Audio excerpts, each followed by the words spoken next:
Chapter 23, we can't breathe, get off our necks. This is an addendum. I thought the last call was the end of the chapter until George Floyd happened. I walk into my living room, I turn on the television, and there we are. A white man, white police officer, is kneeling on a black man's neck. The black man is begging for life.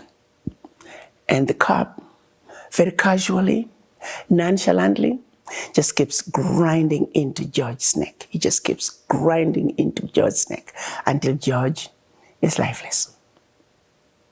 How? How can this be? We saw someone being murdered by someone who's supposed to protect us.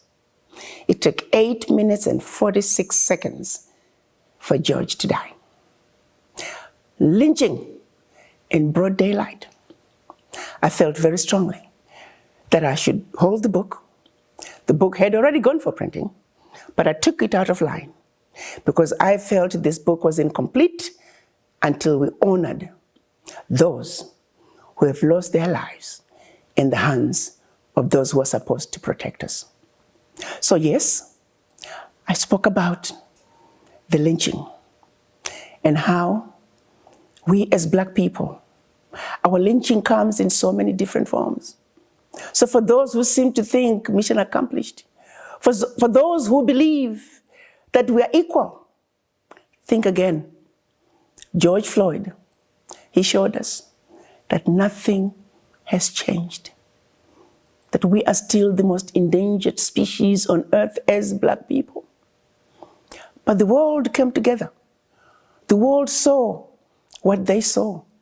The doubting Thomases who did not believe there was racism, the doubting Thomases who did not believe in the fact that Black lives matter, while we know that all lives do matter.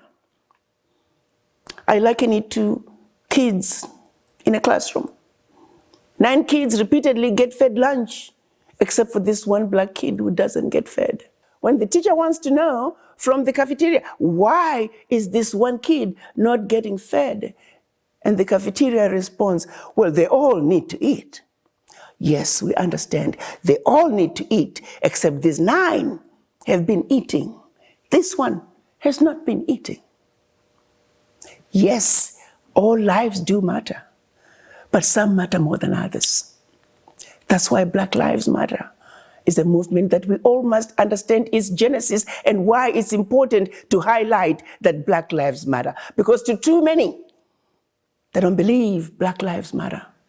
So we must remind them that these lives, they matter too, contrary to what you think.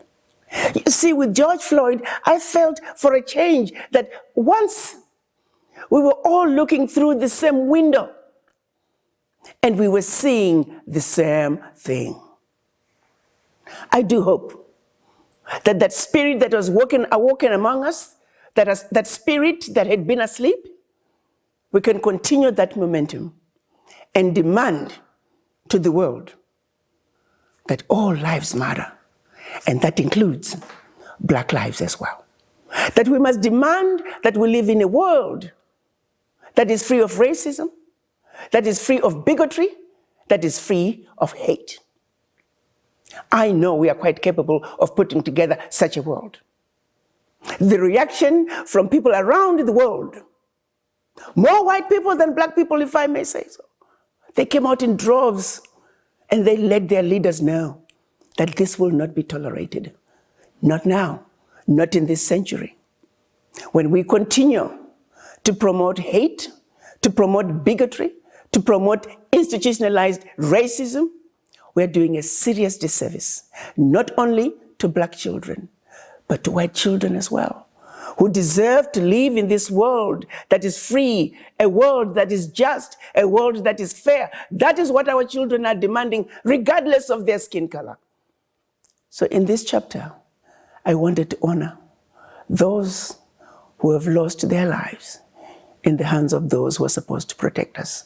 But also understand that mission is not yet accomplished. That is going to take all of us coming together and facing this beast and grabbing this bull by the horns. That is the only way we can tackle the issue of racism, not only in this country of the United States of America, but around the globe. Thank you.